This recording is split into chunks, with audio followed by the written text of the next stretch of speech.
back to Rise and Reclaim. In today's episode, I'm joined by someone who's walked through some deeply life-changing seasons, my former boss and a very good friend of mine, Gemma. We talk about what it means to be in between moments where the old has ended, but the new hasn't fully arrived. I want you to please listen to Gemma's reflective story. They were full of grace, very honest, and very powerful. Here is our conversation. Hi everyone, how are you? I hope your day has been really good. I have a special guest with me today and I'm so excited. I'm so happy to introduce my guest. My guest name is Gemma. How are you, Gemma? I'm good, thank you. Well, you might be wondering, who is Gemma? Gemma is my former boss and a very special friend of mine. You know, one of those people that are teacher's pet. So I used to be Gemma's pet. So I'm so happy that Gemma is here with us today. I haven't seen Gemma for over 3 years. We used to work for this big company. We're not going to mention name.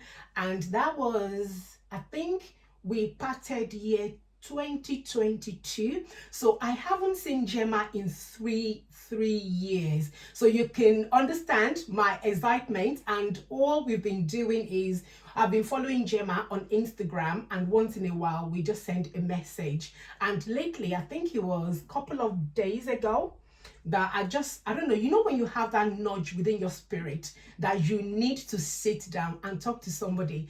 About 3 nights ago, I had this nudge that Gemma is going to be my next guest on Rise and Reclaim. And truly, I sent a message to her and I said, I need your help. And she's like, what do you want me to do? And I told her that I've started this podcast and I would love for her to be on the show. And she said, yes. Can you believe that? She said yes, and I was really excited. So she asked me what sort of questions I'll be asking her, and I'm saying that, you know what, I haven't seen you in years. I'll just let you talk. So this evening, there's some things that you are going to be hearing for the first time, the exact time that I'm going to be hearing it as well. Before we started broadcasting, Gemma shared some few things with me, and I just told her to hang on to it because they were heavy things, and I know that we're all going to learn from what Gemma has experienced, and she's going to share with us today. As you can see, I don't have a script because I think I just want to allow Gemma to just, I would say, minister to us, because Gemma's pain can be our gain. So please grab your chair, a cup of tea, coffee, whatever you fancy, and let's just listen to Gemma. So over to you, Gemma. Perfect. So we go back to probably 2022 when Yes. we departed from the business. Yes. So I kind of just wanted to take a step back. I had a bereavement, so I lost my mother-in-law. So I just wanted to take a step back to look after myself and my family, which we went through for a few months. It was quite a traumatic experience, is with any type of grief, but there was a lot of trauma added to that. And then, as obviously you know, when we finished working together, I was in an amazing marriage, had a great family, I've got a little boy, and then in the... How old is Noah now? 13. Wow. Yeah, Okay. 6 foot. Wow. Yeah, he is my absolute world. So in the April 23, I discovered that he was having an affair. Oh no. And it was able to cover it up through grief. Everyone around me was saying, you know, he's lost his mum, he's never going to be the same. So just kind of don't read into it. And then I listened to my instincts, as we do as women. You know, we have to kind of put the noise of everybody else's opinions and voices and just make that decision for yourself. Yes. I did obviously figure it all out, sat him down, and he finally admitted it, even though I'd asked him a couple of months before that, was there anybody else? But I think it's because I worked out who it was, so I had a name straight away. But I figured it all out on a Disney holiday. So we were on a family holiday, and then we came back from the holiday and I just sat him down and I was like, nope, something's wrong, so anyway, that kind of happened. Kicked him out, as we would. Well, not everybody, but I did. I kicked him out. We moved in with that person. Wow. Which was really, really hard, as well, because like they had a child. I've had issues with trying to conceive another child over the years, and things like that. So yeah, it was quite difficult in itself for everything to comprehend. And then I basically just went downhill and become really poorly. I become bulimic. Wow. Yep, so I was bulimic. Thankfully it was only a couple of months, but I still even now have some struggles with having a healthy relationship with food from that. And then in the May, June, I allowed him back. Wow. So I allowed him back because of his mental health and his mental well-being, and I was concerned, especially because of how we lost mum. So I just let him back, and it was at that point that I had to put myself aside and do what I thought was right for Noah. So every single decision I made, still to this day, it was always about Noah. Everything was what's right for him. And then so I allowed Sam, just allowed him to come back.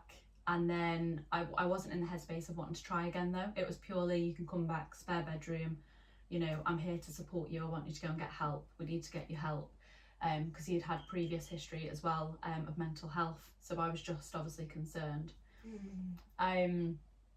Then obviously still battling with the trauma, the emotions and everything else like that. I let him come back. Obviously this individual that he'd been having an affair with then messaged me with loads more information. So although I kind of dealt with it thinking the affair started after mum had passed, it wasn't. That was used to cover everything up. So actually she then messaged to say it'd been going on longer, and things like that. So it all started before we lost mum. So then I had to go back.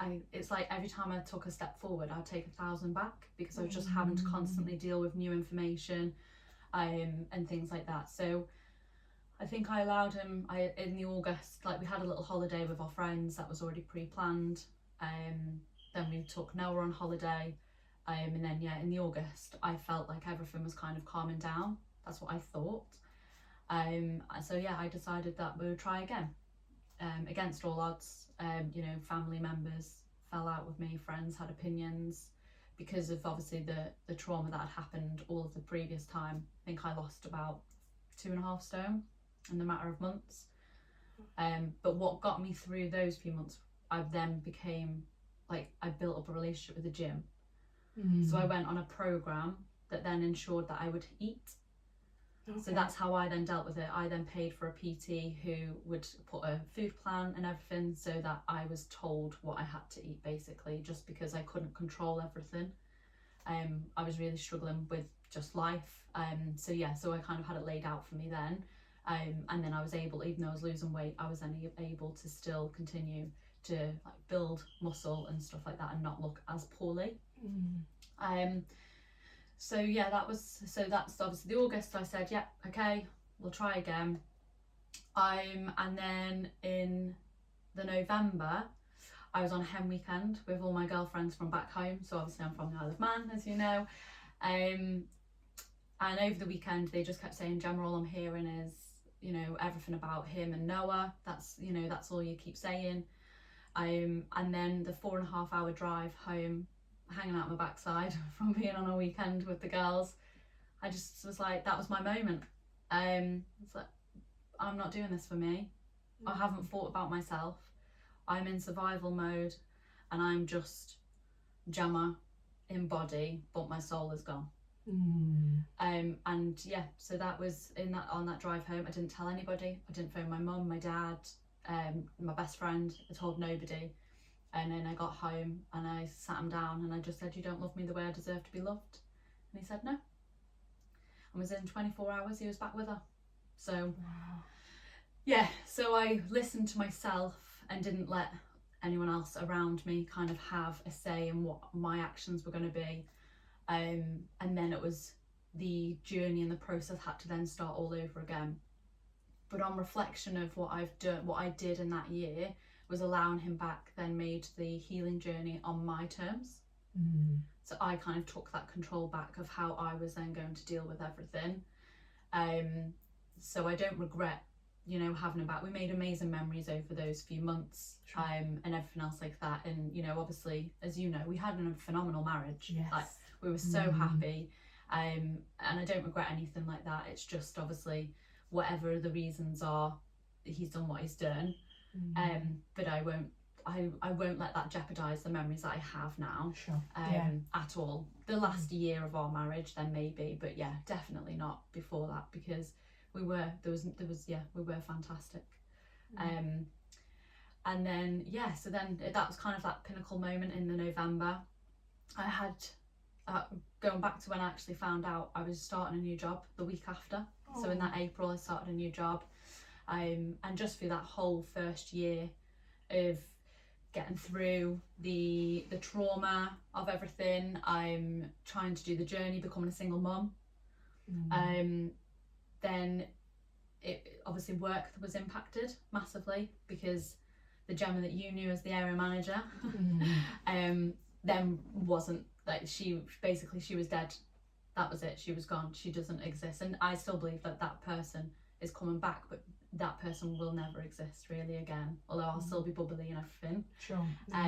But there is a part of me that kind of is just gone now, and it's about how I kind of reinvent myself to who I am now. But yeah, so that was all that first year really. And then in the January 2024, we had to then put the house up for on the market. So yeah, I remember when we were walking together. That's when you bought the house. Okay, how long did you live in the house for? 5 years. 5 years. Wow. Yeah, so we were in that family home for 5 years. So in the January, put it up for sale. I had to do obviously everything myself, because it was then I'm being mum, work and everything else, and then he had just gone off to live a different life, and you know, that kind of stuff. So it was just getting to terms with that as well. And then 2 houses fell through, and then I think in the June I had to make a decision, because I would have lost my house sale. So then I had to go and pick a different house, which was slightly out of budget, but you know, mum and dad came and and helped. And then and obviously again, you know, he agreed with ensuring that we were in a house and stuff like that. So you always have to talk about money and divorces and stuff like that. So that was all sorted, thankfully. And then so we had to pick a new house. It was a new build. Was told it was going to be ready in the August, and then it got pushed back to September. That sounds like a deja vu, because I remember when you first started the process of the first house, you had the same issue, right? Yes, I did. Yes, so it was deja vu, but deja vu doing it on my own, and not knowing what it was, and also having the house to sell. So then for months, Noah and I was packing up the house. My mum would fly over, because obviously my mum's not over here; she's back at home. So it was. Everyone was involved. I had a massive, amazing support network. If I didn't have them around me and my friends, then I don't even know I don't know how it would have all panned out. But yeah, everyone was there to support. We packed up the house, and we were homeless. Wow. Then for I think it worked out about 11 weeks, maybe even longer, 12. It was about 3 months. I had to send Noah back to the Isle of Man without me.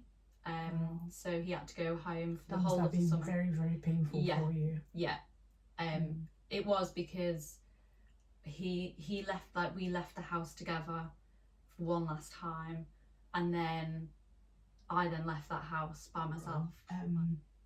I had to let Gemma talk, because there was some things that Gemma shared that brought me back to my past life.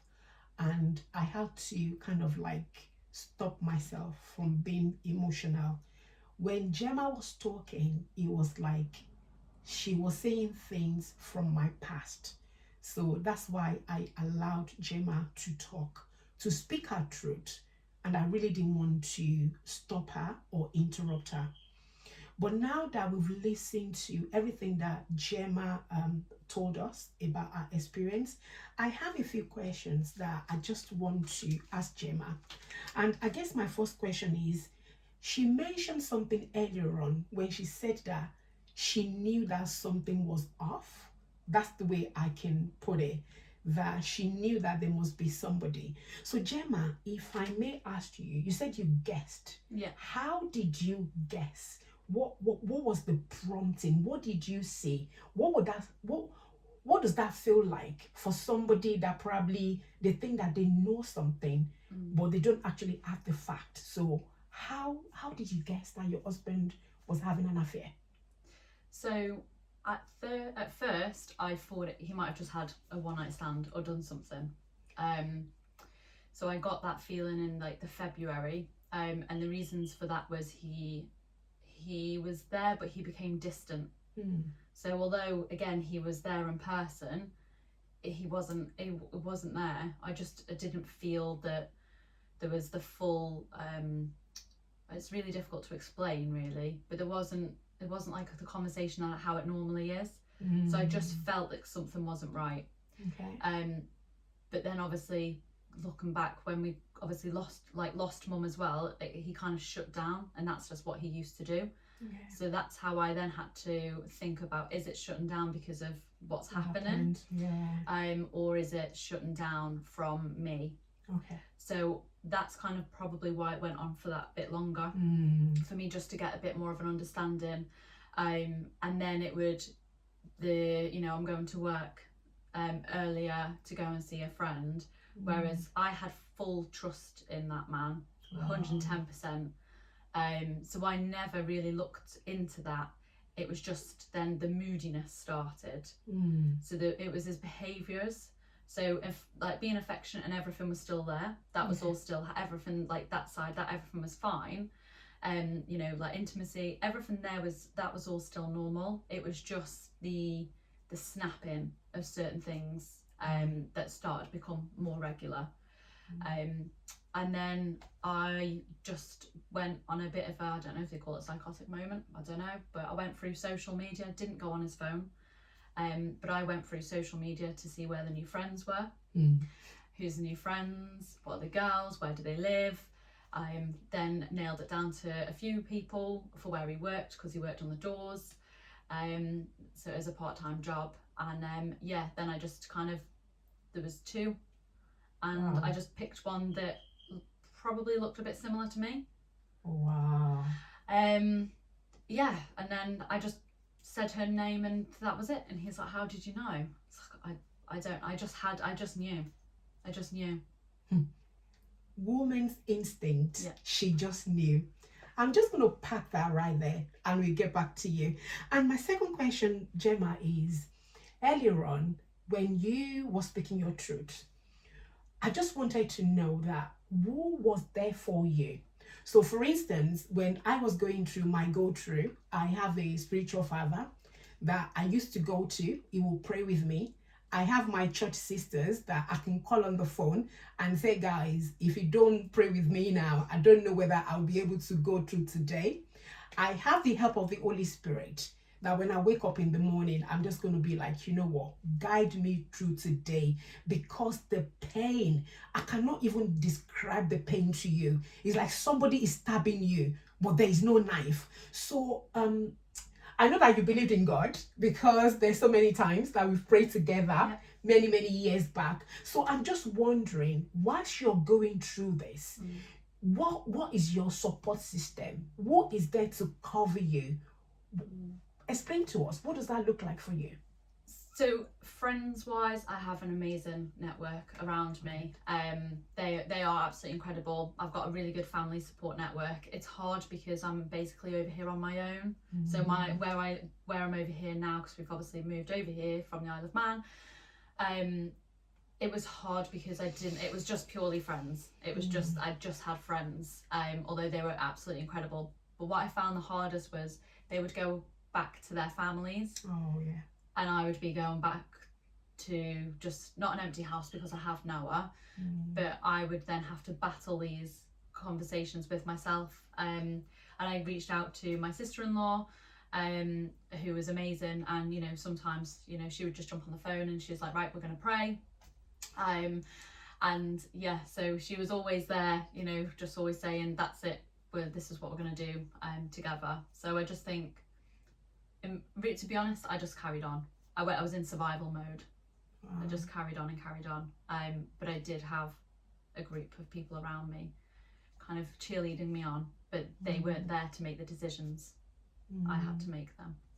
I really like what Gemma said. If you listen to the tone of what she's saying, she said that even though there were people around her, but when it really boils down to it, she had to make that decision herself. And I loved about what she said about her sister-in-law that was praying with her. Prayer do go a long way. And my next question for you, Gemma, is you said you took him back. Yeah. What does that look like? And when I listened to you as well, you said a bit, the Gemma I knew died. When the Gemma died, and when you took him back, what was that relationship like? Because you know, when trust is being broken, obviously you will feel the impact. Because there are times that even it might not be doing anything, but you're thinking within yourself and say, is he at it again? So talk us through, what does that feel like when you took him back? Yeah. So the moment that the old Gemma died was literally that 9th of April. She was gone. And taking him back, like I said, when I took him back originally, it was for his mental health. It was for his well-being. So it wasn't to take him back as in take him back for us to be in a relationship. Okay. So I basically became a support person for him. So if he was having an episode and things like that, I'd then have to support him, which then impacted my own mental health. Because I didn't want to do that. It wasn't my role anymore. He had jeopardized that. He had just, you know, he had broken that trust. But I think just because of who I am, I'm too nice. Yes. And I just think that was what that was really, really hard for me to stop that part of our relationship, was that I've always been his person. I'm always there, even still now, like, you know, nearly 2 years on. I'm still that person that knows on how to bring him back out of a bad episode and stuff like that, but I'm having to really try and step back. So I found it really, really, really difficult when he came back. I felt I was on eggshells. I felt uncomfortable in my own home. And then obviously in that August, I don't know, I just felt, shall I try it again? But what I then soon come to realise, a couple of months after I officially said we'll try again, was that I just fell back in love with the situation. I fell back in love with my family home, you know, my animals, and giving Noah the life that I didn't have, that stable home. Like obviously my mum and dad, you know, split up before I even remember. So I just fell back in love with the situation. I never fell back in love with him. And it took me a while to realise that and come to terms with that. Wow. Gemma, thank you so much for your honesty. But let me take you back a bit. Where is Noah in all this? Because I know that you just explained to us that there's some things that you did, not for your selfish reasons. You were doing it because your support system for him. This is somebody that broke your heart, that stepped out of your marriage vows, that did not even at any moment think about you, but you're doing all this because of his mental health. And in all this, you have a lovely boy. Can you talk us through how has this impacted Noah? It's had a massive impact on Noah. A huge impact. He still sees his dad, you know, his dad is still part of his life. And things, we'll go to football matches together, so I don't want this to I don't want a bad light on him as a dad. But it has really, really impacted Noah to the point of he doesn't really respect his dad. Doesn't respect his dad. And I think that it's also, I have to look at it as it's a learning for Noah that he should never have had to go through at this age. But this isn't how you treat a woman.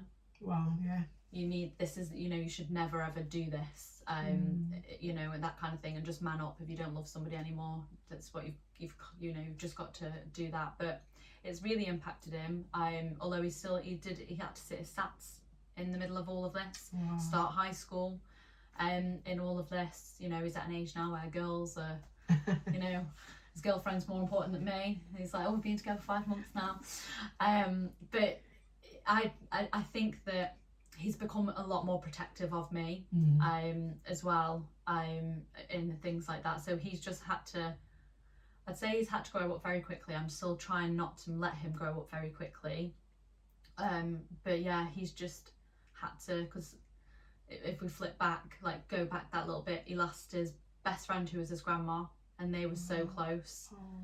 And then his dad goes and does that, and then basically rips up his family. So not even, you know, it wasn't even a year of us grieving that, it was a matter of months. And then we had to go through this. Some people will judge me or not judge me, but I did tell Noah that his dad had met somebody else, because I didn't want Noah to ever think that I've kicked his dad out for unknown reasons. So yeah, and then for months he didn't want to see his dad, he didn't want to speak to him, and I just kept pushing to say, no, you've got to see him, you need to talk to him. And then I think he's at that age now where he can make that decision. Yeah. So I'll let him make that decision now of what he wants to do. Wow, Gemma, you've shared a lot. Where are you now in all this? How long ago was this? I know you're divorced now. When did your divorce come through? You're not divorced yet. No. Wow. No, that's going to be a whole new journey. Wow. Yeah. So no, we're not divorced yet. No. So the November. So it's been 18 months since me. So my mental state and how I deal with it is, it was the April I found out, but because I allowed him back, I go with the November, because it was the November that I've never ever gone back. There's never been a slip up, there's never been a moment, there's not been an emotional moment where I've like allowed a kiss, nothing. He is absolutely not, but since that and to where I am now, there has been so much other upheaval. He's not with that person anymore. I then allowed him to move back into my brand new home, which was never meant to be. Him being in there and destroying the memories, but he was out on the streets. So last October I kind of let him back in, helped him get a new flat and everything else like that, and that's him gone again now. But it's about, I've only just in the last couple of weeks put boundaries in place for communication and for like him coming in and stuff like that, because we get on, we're best friends for years and years, and that's what I find the hardest. It's not that I've lost my husband and my marriage has ended, it's I've lost my best friend, and that's what I've found the hardest to let go of over the marriage.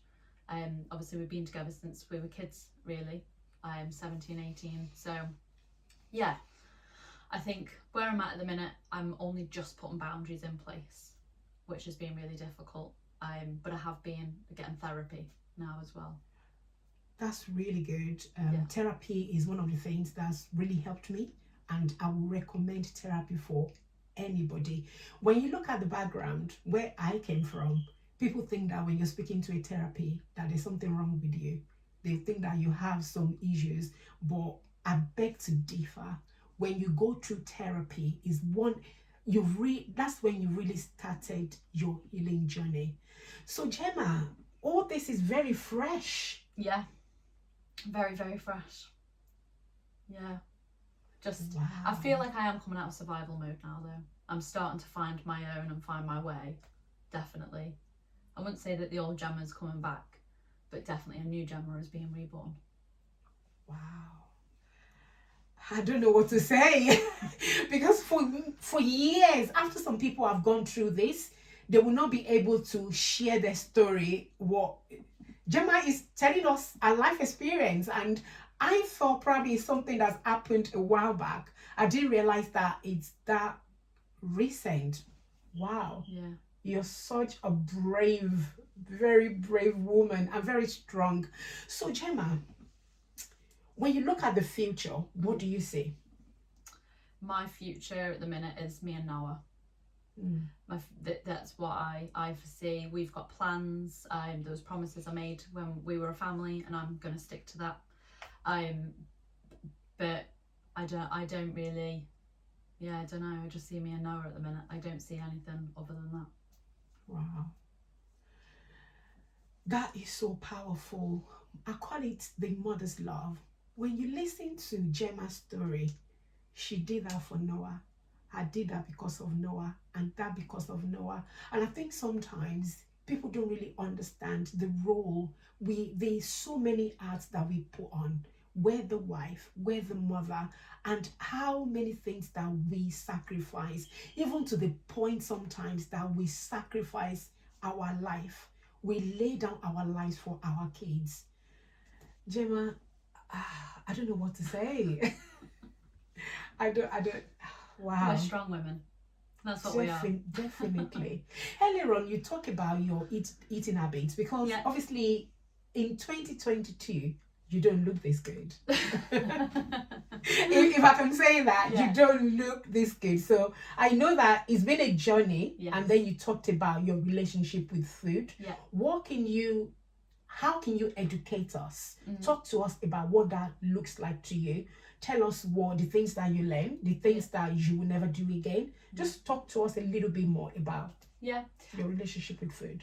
Oh, I was always told to go to the gym, and I was just kind of dragged to the gym by my husband, because that's what he liked to do. The gym was his thing, not my thing. I would go through fads of going, I'm going to lose some weight, I'm going to do this, I'm going to do that, and I never stuck to it. And I think because it was my decision then to kind of have my own glow up, I was like, no, I want to go to the gym, or I just felt I needed to do something really for myself, because I had nothing. I felt like I had nothing else. I was a mum, I was working, I was trying to keep a house up, I was trying to do all these things, and I just thought my escape was going to be 1 hour for myself, whether it's on a treadmill or in the gym. So I was started to do that, but then obviously I was going to the gym and I had no energy, because then everything obviously that I was eating, I was being poorly and everything else like that. So I then invested in myself, even though I couldn't afford it at the time. I was like, I have to do something for me. And I went, and got a PT. He knew me from back at home, so I had an online coach. And every week, even if I hadn't had 50% of my food, it would be positive. Like, right, but you've eaten this is great, you've eaten this, that, it was about the goals being small. No, I wasn't looking to the future. I didn't care what I was going to look like by the end of the 12 weeks that I'd signed up for. All I cared about was that I was going to be happy in my own skin, because I wasn't. And that wasn't that. On the 8th and the 7th of April, I was happy in my own skin. But as soon as that betrayal came in, and that detrust, and just how I felt within myself at that day, it was really difficult to get rid of. So yeah, that was kind of my goal, was just I just wanted to feel comfortable in my own skin. And yeah, obviously I lost a lot of weight, but I was able to actually put on weight even though I was going to the gym, because it was structured of what I needed to eat. And then I let people know around me. Sure. I started to let people know around me. I couldn't hide it a lot, because every time I was stressing, something would happen and I'd be poorly, but people then were starting to cotton on. And then so they then supported, and they didn't try and force feed and things like that. They just, there'll be a packet of crisps or a couple of biscuits, and then come round for dinner to make sure then I'm eating and stuff like that. But they did it in a good way rather than a negative way. Wow. Gemma, you have come through a very, very long, rough, patchy road, and my heart really goes out to you. And I remember in the olden days, when I said in the olden days, in the days that we used to work together, there are times that we will share things, and I will say that I'll be praying for you. Even more so now, I think I'm going to put you on my prayer wall. But when you look back on everything that you've gone through, what is the one thing that one advice that you can give to somebody that probably going through what you've gone through and you're coming out of? I heard you talk about boundaries. how is that coming along? And how do you think that we can use that to better ourselves or make us even more stronger in the things that we're going through? I just want you to leave one thing with us today. What would that one thing be? People might not like it, but everything happens for a reason. Hmm. And I know that's, I always just think everything happens for a reason, and it's what you take away from that situation. And what I've taken away from my own situation is that I was strong enough to go through this, and that's why this was my path.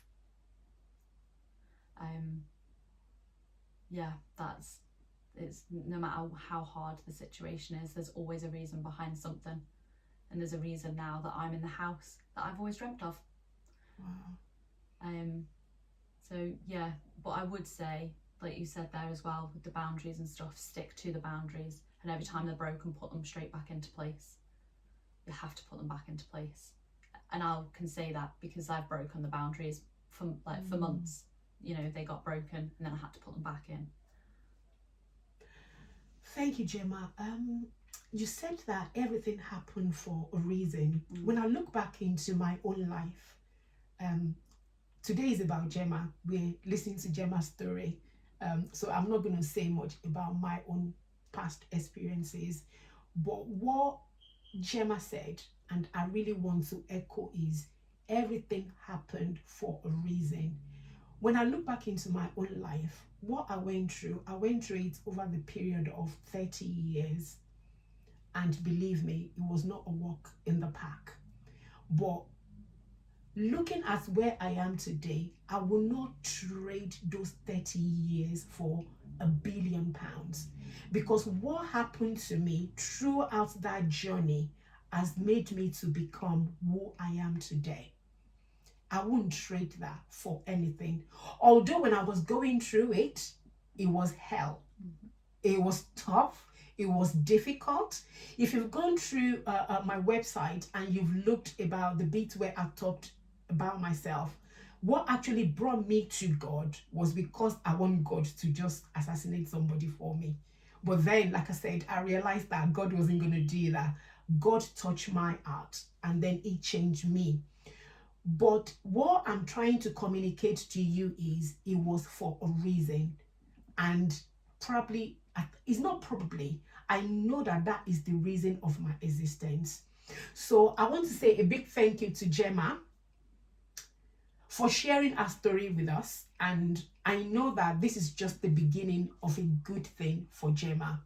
So if you've listened to us and if you have many more questions, you can pop your questions down below and we'll be able to answer that. And we do have some therapists in the house. So if something that Gemma has touched upon is something that you're going through, if that has opened a kind of worm for you, we have therapists that we can link you up to that can help you.